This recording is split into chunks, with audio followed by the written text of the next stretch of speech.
Hello everyone and welcome back to this channel. In this simple video, I'm gonna show you how you can share your Capcut project on social media. Alright, so after you have finished editing, then you will click the export button at the top right corner.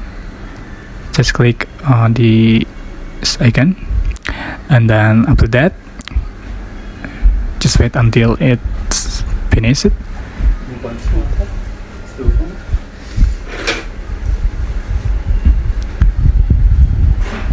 Okay, after that you can immediately share it on the social media below.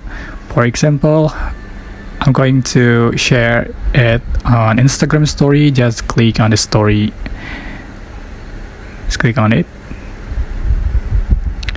click open, and we are directing to the Instagram apps, and then just click your stories. So it's easy. I hope this tutorial was helpful for you guys. Don't forget to like, comment, share, and also subscribe. Thank you so much for watching.